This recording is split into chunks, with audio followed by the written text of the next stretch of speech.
ಭದ್ರಾ ನಾಲೆ ಸಾಸವಳ್ಳಿ ಭಾಗದಲ್ಲಿ ಏನು ಉಪ ವಿಭಾಗ ಇದೆ ಆನ್ವೇರಿ, ಆ ನಾಲೆ ದಿಗ್ಗೇನಹಳ್ಳಿ ಹತ್ರ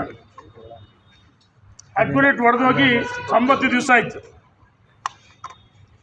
ರೈತರು ಅದರ ಮೇಲೆ ಅವಲಂಬಿತರಾಗಿದ್ದಾರೆ. ಸುಡು ಬಿಸಿಲು ಗೊತ್ತಾದ ಮೇಲೆ ಸಂಬಂಧಪಟ್ಟ ಅಧಿಕಾರಿಗಳಿಗೆ 9 ದಿವಸ ಆಯ್ತು. ಇವತ್ತಿಗೆ ಅಧಿಕಾರಿಗಳಿಗೆ ದೂರವಾಣಿ ಕರೆ ಮಾಡಿದ್ವಿ. ಪ್ರತಿ ದಿವಸ ರೈತರಲ್ಲಿ ಹೋಗ್ತಿದ್ದಾರೆ. ನಾನು ಸಹ ಮೊನ್ನೆ ಶುಕ್ರವಾರ ರೈತರ ಜೊತೆಗೂಡಿ ಭೇಟಿ ಕೊಟ್ಟಿದ್ವಿ. ಆ ಸಂದರ್ಭದಲ್ಲಿ ನಮಗೆ ಅಧಿಕಾರಿಗಳು ಹೇಳಿದ್ದು ಪೈಪ್ ಲೋಡ್ ಬರ್ತಾ ಇದೆ ಅಂತೇಳಿ. ಇವರು ಲಿಫ್ಟ್ ಇರಿಗೇಷನ್ ಪೈಪ್ಗಳನ್ನ ತಂದು ಜೋಡಣೆ ಮಾಡಿಕೊಟ್ಟಿದ್ದಾರೆ. ನಿನ್ನೆ ದಿವಸ ಚೀಫ್ ಇಂಜಿನಿಯರು ನಮಗೆ ಕರೆ ಮಾಡಿ, ಸರ್ ಪ್ರೊಟೆಸ್ಟ್ ಬೇಡ, ಮುತ್ತಿಗೆ ಬೇಡ, ನಾವು ಮಾಡ್ತೀವಿ ಅಂತೇಳಿ ನಮಗೆ ಭರವಸೆಯನ್ನು ಕೊಟ್ಟಿದ್ರು. ಆದರೂ ಕೆಲವರು ಮಾತಾಡಬೇಕಂತ ಇಲ್ಲಿ ಚರ್ಚೆ ಮಾಡೋಕ್ಕೆ ಬಂದೀವಿ. ನಾಳೆ ಸಂಜೆ ಒಳಗಾಗಿ ನೀರು ಕೊಡ್ತೀವಿ ಅಂತ ಭರವಸೆಯನ್ನು ಕೊಟ್ಟಿದ್ದಾರೆ, ಪ್ರಾಮಿಸ್ ಮಾಡಿದ್ದಾರೆ. ಏನಾಗಿದೆ, ಸರ್ಕಾರ ಇವತ್ತು ಪಾಪರಾಗಿದೆ. 5,500 ಕೋಟಿ ಕರ್ನಾಟಕ ನೀರಾವರಿ ನಿಗಮದ ಬಿಲ್ಗಳು ಪೆಂಡಿಂಗ್ ಇದೆ. ಇದೇ ರೀತಿ 4 ನಿಗಮಗಳಿದ್ದಾವೆ. ಭಾಳಷ್ಟು ಜನ ಗುತ್ತಿಗೆದಾರರು ಕೇಳ್ತಿದ್ವಿ ನಾವು, ಸರ್ ನಮ್ಮ ಕಾಮಗಾರಿ ಮಾಡ್ತೀವಿ, ಹಣ ಇಲ್ಲ, ಹಿಂದೆ ಪೆಂಡಿಂಗ್ ಬಿಲ್ ಸಂಖ್ಯೆ ಇದ್ದಾವೆ, ನಮ್ಮ ಹೆಂಡತಿ ಮಕ್ಕಳು ಇರ್ತಕ್ಕಂಥ ಬಂಗಾರ ಒಡವೆ ಮಾರಾಟ ಮಾಡಿ ಜೀವನ ಮಾಡ್ತಿದ್ದೀವಿ, JCBಗಳು ಮಾರಾಟ ಮಾಡ್ತೀವಿ, ಟಿಪ್ಪರ್ಗಳು ಮಾರಾಟ ಮಾಡ್ತೀವಿ. ಈ ಸರ್ಕಾರಿ ಸ್ಥಿತಿ ಈಗಿರ್ತದೆ. ಇನ್ನು ಕೆಲವು ಅಧಿಕಾರಿಗಳು ಆನ್ ರೆಕಾರ್ಡು ಎಲ್ಲವೂ ಚೆನ್ನಾಗಿ ಹೇಳ್ತಾರೆ, ಆನ್ ರೆಕಾರ್ಡ್ ಚೆನ್ನಾಗಿ ಹೇಳ್ತಾರೆ, ಆದರೆ ಬಹಿರಂಗವಾಗಿ ಅವರಿಗೆ ಹೇಳಿಕೆನಕ್ಕೆ ಆಗ್ತಾಯಿಲ್ಲ. ಅಧಿಕಾರಿಗಳಿಗೆ ಸಂಬಳ ಕೊಡೋಕ್ಕೆ ಸರ್ಕಾರದ ಹಣ ಇಲ್ಲ. ಅವ್ರು ಓಡಾಡ್ತಕ್ಕಂಥ ವಾಹನಗಳು ಮೇಂಟೆನೆನ್ಸ್ಗೆ ಜೀಪ್ ಡೀಸೆಲ್ ಇರ್ಬೋದು, ಡ್ರೈವರ್ಗಳು ಸಂಬಳ ಇಲ್ಲ, ಸೋಡಿಗಳಿಗಂತೂ ಕೆಲಸನೇ ಮಾಡ್ತಾಯಿಲ್ಲ. ಹಾಗಾಗಿ ನಾವು ಇವತ್ತು ಅಧಿಕಾರಿಗಳಿಗೆ ನಿನ್ನೆ ದಿವಸ ಚೀಫ್ ಇಂಜಿನಿಯರ್ ಭಾಳ ರಿಕ್ವೆಸ್ಟ್ ಮಾಡಿದ್ರು. ನಮ್ಮ ರೈತರಿಗೂ ಸಹ ಆಯಿತು ನೋಡೋಣಪ್ಪ, 1 ದಿವಸ 2 ದಿವಸ ಟೈಮ್ ಕೊಡೋಣ ಅಂತೇಳಿ ಇವತ್ತು ನಾವು ಚರ್ಚೆ ಮಾಡಿ ಕೆಲವು ಮುಖಂಡರುಗಳು ಬಂದು ನಾಳೆ ಸಂಜೆ ಒಳಗಾಗಿ ನೀರು ಕೊಟ್ಟೇ ಕೊಡ್ತೀವಿ ಅಂತ ಭರವಸೆಯನ್ನು ಕೊಡ್ತಾರೆ. ಆದರೆ ನಮಗೆ ಭರವಸೆ ಇಲ್ಲ. ಪಾಪ ಅಧಿಕಾರಿಗಳು ನಾವು ಗುಬ್ಬಿ ಮೇಲೆ ಬ್ರಹ್ಮಾಸ್ತ್ರ ಬಿಟ್ಟಂಗೆ ಆಗುತ್ತೆ. ಗುತ್ತಿಗೆದಾರರು ಕಣ್ಣೀರು ಹಾಕ್ತಾನೆ. ಇವತ್ತು ನೋಡಿ, ಸರ್ಕಾರದಲ್ಲಿ ಈ ಹಿಂದೆ ನಾವು ಮಂಜೂರು ಮಾಡಿಸ್ತಕ್ಕಂಥ ಸಮುದಾಯ ಭವನಗಳಿಗೆ, ದೇವಸ್ಥಾನಗಳಿಗೆ, ಬೇರೆ ಬೇರೆ ಕಾಮಗಾರಿಗಳಿಗೆ ಮಂಜೂರು ಮಾಡಿಸಿದಂಥ ಹಣ ವಾಪಸ್ ಪಡ್ತಾರೆ ಈ ಸರ್ಕಾರ. ಈ ಸರ್ಕಾರ ದಿವಾಳಿಯಾಗಿದೆ.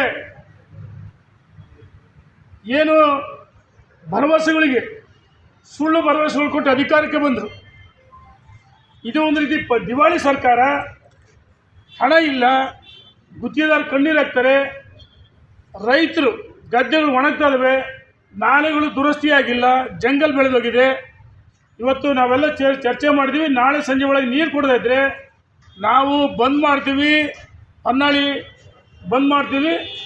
ಮತ್ತು ಸಾಸವಳ್ಳಿ ಸಬ್ ಡಿವಿಷನ್ನು, ನೆಲೆಮಂದೂರು HOD ಡಿವಿಷನ್ನು ಎರಡೂ ಸಹ ಅಲ್ಲಿ ಲಾಕ್ ಬೀಗ ಆಗ್ತೀವಿ ಅಂತೇಳಿ ನಾವು ಅಧಿಕಾರಿಗಳು ಎಚ್ಚರಿಕೆಯನ್ನು ಕೊಟ್ಟಿದ್ದೀವಿ. ಅಧಿಕಾರಿಗಳು ಸಬೂಬು ಏನು ಹೇಳ್ತೀವಿ ನೋಡ್ರಿ, ಈ ಕುಡ್ರ ಕಣ್ಣಲ್ಲಿ ಕಣ್ಣೀರು ಬರ್ತವೆ, ಹಂಗೆ ಅವ್ರ ಬಾಯಲ್ಲಿ ಒಂದೊಂದೇ ಮಾತು ಫೋರ್ಸಬಲಿ ಬರ್ತಾರೆ. ಸುಳ್ಳು. ಈಗ ಮೇಲಿಂದ ಹಣ ಇಲ್ಲ, ಪೇಪರ್ ಮೇಲೆ 21 ಲಕ್ಷ ಮಂಜೂರು ಮಾಡಿದ್ದಾರೆ, ಪೇಪರ್ ಮೇಲೆ ಮಂಜೂರು. ಆಗ ವಾಸ್ತವಾಂಶ ಆರ್ಥಿಕ ಇಲಾಖೆಯಿಂದ ಹಣ ಯಾವತ್ತೂ ಬಿಡುಗಡೆ ಆಗ್ತಾ ಇಲ್ಲ. ಹಣನೇ ಇಲ್ಲ ಸರ್ಕಾರದಾಗೆ, ಅಧಿಕಾರಿಗಳು ಸಂಬಳನೇ ಇಲ್ಲ. ಎದುರಿಗೆ ಈಗ ವಿಡಿಯೋ ಮಾಡ್ಕೊಳಕ್ಕಾರ ಆನ್ ರೆಕಾರ್ಡು ಎಲ್ಲವೂ ಹೇಳ್ತಾರೆ, ಆಫ್ ದ ರೆಕಾರ್ಡು ಏನೂ ಇಲ್ಲ, ಏನೂ ಸಿದ್ಧತೆ ಇಲ್ಲ. ನಮ್ಮ ಹತ್ರ ಹೇಳಿದ್ದೇನು, ಮೊನ್ನೆ ಗಲಾಟೆ ಮಾಡಿದಾಗ ಕಂಪ್ನಿಯಿಂದ ಲೋಡ್ ಬರ್ತಾಯಿದೆ, ಲೋಡ್ ಹೊರಟಿದೆ ಅಂತ ಹೇಳಿದ್ರು. ಆದರೆ ಅವರು ಸಾಸವಳ್ಳಿ ಏತ ನೀರಾವರಿಗೆ ಏನು ಮಾಡ್ತಾರೆ, ಆ ಪೈಪ್ಗಳನ್ನ ತಾತ್ಕಾಲಿಕವಾಗಿ ಜೋಡಣೆ ಮಾಡಿದವರು ಅಷ್ಟೇ. ಆಯಿತು, ನಮಗೆ ರೈತರು ನೀರು ಬೇಕು, ರೈತರು ನೀರು ಬೇಕು, ಅದು ನಮ್ಮ ಬೇಡಿಕೆ.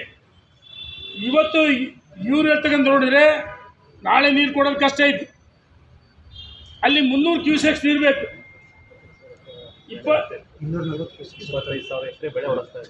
ಆ ಭಾಗದಲ್ಲಿ 25,000 ಎಕರೆ ಭತ್ತ ನಾಟಿ ಹಚ್ಚಿ ರೈತ ಏನು ಸಾಲ ಮಾಡಿ ಗೊಬ್ಬರ ಬೀಜ ಕೊನೆ ಅಂತ ಬಂದಿದ್ದಾವೆ, ಅದು ಒಣಗ್ತಾ ಇದ್ದಾವೆ.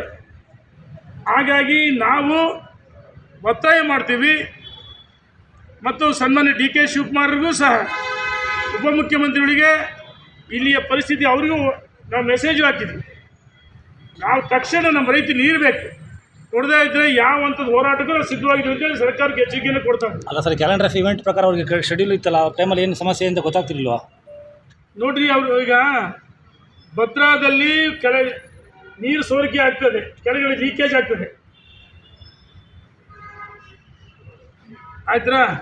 ನಮಗೆ 10 ಸರಿ ಅಲ್ಲಿ ಹೋದ ಭರವಸೆನೂ ಕೊಟ್ಟರು, ಯಾವ ಟೆಂಡರ್ ಇಲ್ಲ, ಏನಿಲ್ಲ, ಹಣನೇ ಇಲ್ಲ ಇವ್ರ ತಕ್ಕೆ. ಸುಮ್ಮನೆ ಸಬೂಬು ಹೇಳ್ತಾರೆ. ಸೆಕ್ಷನ್ ಆಫೀಸರ್ಸ್ ಇಲ್ಲ, ಎಡಬಲಿಗಳಿಲ್ಲ, ಯಾವುದೇ ಇಂಜಿನಿಯರ್ಗಳು ಯಾವುದೇ ಕಚೇರಿ ಬರೋಕ್ಕೆ ನಡೀಲಿ. ಕಾರಣ ಅಂದರೆ ಅಲ್ಲಿ ಕಾಮಗಾರಿಗಳಿಲ್ಲ, ಕಾಮಗಾರಿಗಳಿಗೆ ಹಣ ಬೇಕಲ್ಲ, ಸುಮ್ಮನೆ ಖಾಲಿ ಕೂರಕ್ಕೆ. ಅಲ್ಲಿ ಟ್ರಾನ್ಸ್ಫಾರ್ಮರ್ ಸೇರಿಕೆ ಸಿಕ್ಕಾಪಟ್ಟೆ ದುಡ್ಡು ಡಿಮ್ಯಾಂಡ್, ಯಾರು ಬರ್ತಾನೇ ಇಲ್ಲ. ಇದು ಪಾಪರ್ ಸರ್ಕಾರ ಅಂತ ಹೇಳಕ್ಕೆ ಇಚ್ಛೆ ಪಡ್ತೀನಿ. ನೋಡಿ, ಒಂದು ಶಾಸಕಾಂಗದ ಗೌರವ ಧಕ್ಕೆ, ಶಾಸಕರ ಧಕ್ಕೆ ಇದೆ. ವಿಧಾನ ಪರಿಷತ್ತು, ವಿಧಾನಸಭೆ, ಲೋಕಸಭೆ ಯಾರೇ ಇರ್ಬೋದು, ಇದು ದೊಡ್ಡ ಅಪಮಾನ. ಶಾಸಕರನ್ನ 18 ಜನ ಶಾಸಕರನ್ನ ಮಾರ್ಷಲ್ ಮುಖಾಂತರ ಎತ್ತಾಕಕ್ಕೆ ಅವಶ್ಯಕತೆ ಇರಲಿಲ್ಲ. ಆಡಳಿತ ಪಕ್ಷಕ್ಕೆ ಪ್ರತಿಪಕ್ಷ ಬೇಕು. ಆಡಳಿತ ಪಕ್ಷ ಪ್ರತಿಪಕ್ಷ ಒಂದು ನಾಣ್ಯದ 2 ಮುಖಗಳು. ಸನ್ಮಾನ್ಯ ಸಿದ್ದರಾಮಯ್ಯನವರು ಈ ಹಿಂದೆ ಪ್ರತಿಪಕ್ಷ ನಾಯಕರಾಗಿದ್ದಾಗ 2010ರಲ್ಲಿ ವಿಧಾನಸಭೆ ಅಲ್ಲಿ ಮಾರ್ಷಲ್ಗೂ ತಳ್ಳಿದ್ರು, ವಿಧಾನಸಭೆ ಡೋರನ್ನು ಒದ್ದಿದ್ರು. ಭೋಜೇಗೌಡರು ಪರಿಷತ್ತಿನ ಸಭಾಪತಿಯಾಗಿದ್ದರು, ಅವ್ರನ್ನ ಎತ್ತಾಕಿದ್ರು ಅವರು ಕಾಂಗ್ರೆಸ್ಸಿನ ಸದಸ್ಯರು. ಈಗ ಸ್ಪೀಕರ್ ಪೀಠಕ್ಕೆ ಅವಮಾನ ಆಗಿದೆ. ಹಂಗಾರೆ ಹಿಂದೆ ಸ್ಪೀಕರ್ ಪೀಠಕ್ಕೆ ಅವಮಾನ ಆಗಿಲ್ವಾ? ಭೋಜೇಗೌಡರು ಯಾಕೆ ಸತ್ತರು? ಧರ್ಮೇಗೌಡರು, ಕ್ಷಮೆ ಇರಲಿ, ಧರ್ಮೇಗೌಡರು ಭಾಳ ಸಾತ್ವಿಕ ವ್ಯಕ್ತಿ. ಅವ್ರ ಸಹೋದರರು ಭೋಜೇಗೌಡರು. ಆ ಧರ್ಮೇಗೌಡರು ಆ ನೋವಿನಲ್ಲೇ ನರಳಿ ಅವರು ಮರಣ ಹೊಂದಿದ್ರು. ಅವ್ರನ್ನ ಯಾವ ರೀತಿ ಬಲವಂತ ಎತ್ತಿ ಹಾಕಿದ್ರು, ಎಳ್ಳಾಡಿದ್ರು. ಸದನಕ್ಕೆ ಅವತ್ತು ಧಕ್ಕೆ ಆಗಿಲ್ಲ, ಗೌರವ ಕಡಿಮೆ ಆಗಿಲ್ಲ. ಪೀಠಕ್ಕೆ ಅಪಮಾನ ಮಾಡಿ, ಶಾಸಕರೇ ಭಯೋತ್ಪಾದಕರ? ಅದೇ ಭಯೋತ್ಪಾದಕರು ನೀವು ರಕ್ಷಣೆ ಮಾಡ್ತೀರಿ ಸರ್ಕಾರ, ನಮ್ಮ ಬ್ರದರ್ಸ್ ಅಂತ ಹೇಳ್ತೀರಿ. ಕೇಸ್ಗಳು ವಾಪಸ್ ತಗೊಂತೀರಿ. ಮೈಸೂರಲ್ಲಿ ಪೊಲೀಸ್ ಠಾಣೆ ಧ್ವಂಸ ಮಾಡಿದ ಮೇಲೆ ಕೇಸ್ ವಾಪಸ್, ಅವ್ರ ಮೇಲೆ ಸರಿಯಾದ ಕ್ರಮ ಇಲ್ಲ. ಹಿಂದೆ ಇದೇ ಬೆಂಗಳೂರಿನಲ್ಲಿ ಅಖಂಡ ಶ್ರೀನಿವಾಸ್ ಒಬ್ಬ ದಲಿತ ಶಾಸಕ, ಅವ್ರ ಮೇಲೆ ಮನೆ ಮೇಲೆ ನುಗ್ಗಿ ಕಲ್ಲು ತೂರಾಟ ಮಾಡಿ ಯಾವುದೋ ಒಂದು ಸಣ್ಣ ಪೋಸ್ಟ್ ಹಾಕಿದ್ದಕ್ಕೆ ಅವ್ರಿಗೆ ರಕ್ಷಣೆ ಇಲ್ಲ. ಅವರು ನಿಮ್ಮ ಪಕ್ಷದ ಬಿಟ್ಟೋದ್ರು. ಹುಬ್ಬಳ್ಳಿಯಲ್ಲಿ ಆ ಮೌಲಿಗಳು ಕಲ್ಲು ತೂರಾಟ ಮಾರ್ಕಾಸ್ತ್ರಗಳನ್ನು ಬಳಸಿದ್ರು. ಆ ಕೇಸ್ಗಳು ವಾಪಸ್ ಕೊಟ್ಟಿದ್ರಿ. ಡಿಜೆಹಳ್ಳಿ ಕಲ್ಲಳ್ಳಿ ಇದು ಡಿಜೆಹಳ್ಳಿ ಕೆಜೆಹಳ್ಳಿ ಘಟನೆ ನಮ್ಮ ಕಣ್ಣು ಮುಂದಿದೆ. ಅಂತ ಒಬ್ಬ ಸಚಿವರು ಮಾಡ್ಕೊಂಡಿದ್ದೀರಿ ಜಮೀರ್ ಅಹಮದ್ ಅಂತ ಮತಾಂತರ. ಇವತ್ತು ಸರ್ಕಾರ ರೈತ ವಿರೋಧಿ ಸರ್ಕಾರ, ಹಿಂದೂ ವಿರೋಧಿ ಸರ್ಕಾರ. ಇದು ಕೇವಲ ಅಲ್ಪಸಂಖ್ಯಾತರ ಸರ್ಕಾರ. ಅಲ್ಪಸಂಖ್ಯಾತ ಓಲೈಸಿಗೋಸ್ಕರ 4% ಅದೇ ಯಾವುದೇ ಧರ್ಮ ಆಧಾರದ ಮೇಲೆ ಗುತ್ತಿಗೆ ಕೊಡ್ತಾರಂದರೆ ನಾಚಿಕೆ ಆಗಬೇಕಲ್ಲ ಇವರಿಗೆ? ಯಾಕೆ ಬೇರೆ ಪಂಗಡಗಳು ಇಲ್ವಾ? ನಿಮಗೆ ಕೇವಲ ಮುಸಲ್ಮಾನರು ಹಂಗಂತೇಳಿ ನಾವು ಅಲ್ಪಸಂಖ್ಯಾತರ ವಿರೋಧಿಗಳಲ್ಲ, ಮುಸಲ್ಮಾನ ವಿರೋಧಿಗಳಲ್ಲ. ಆದರೆ ಧರ್ಮದ ಆಧಾರದ ಮೇಲೆ 4% ನೀವು ಹಣವನ್ನು ಅವರಿಗೆ ಮೀಸಲಿಡ್ತೀರಿ. ಟೆಂಡರ್ ಕರೆಗೆ ಅವಕಾಶ ಅವ್ರಿಗೆ ಮಾತ್ರ ಗುತ್ತಿಗೆಗೆ ಅವಕಾಶ ರಿಸರ್ವೇಷನ್ ಇಡ್ತೀರಿ. ಆ ಬಿಲ್ ಪಾಸ್ ಮಾಡೋಕ್ಕೋಸ್ಕರ ನೀವು ಶಾಸಕರನ್ನ ಹೊರಗಡೆ ಎತ್ತಾಕಿರಿ. ಅವರ ಭಯೋತ್ಪಾದಕರ? ಈ ಸ್ಪೀಕರ್ ಕಾಂಗ್ರೆಸ್ ಏಜೆಂಟ್ ಆ ರೀತಿ ವರ್ತನೆ ಮಾಡ್ತದೆ. ಶಾಸಕರೇನು ಬೇಕಾಬಿಟ್ಟು ಇದು ಮಾಡ್ತಾರೆ? ಒಬ್ಬ ಆಡಳಿತ ಪಕ್ಷದ ಸಚಿವ ಚೀಟಿ ಕಳಿಸ್ತಾರೆ, ಅದು ಡೈವರ್ಟ್ ಮಾಡೋಕ್ಕೋಸ್ಕರ ಏನು ಬೇಕಂದು ಸೃಷ್ಟಿ ಮಾಡ್ತಾರೆ. ಈ ಸರ್ಕಾರ ನಾನು ಹೇಳಕ್ಕೆ ಇಚ್ಛಪಡ್ತೀನಿ, ರೈತ ವಿರೋಧಿ ಸರ್ಕಾರ, ಹಿಂದೂ ವಿರೋಧಿ ಸರ್ಕಾರ, ಜನ ವಿರೋಧಿ ಸರ್ಕಾರ.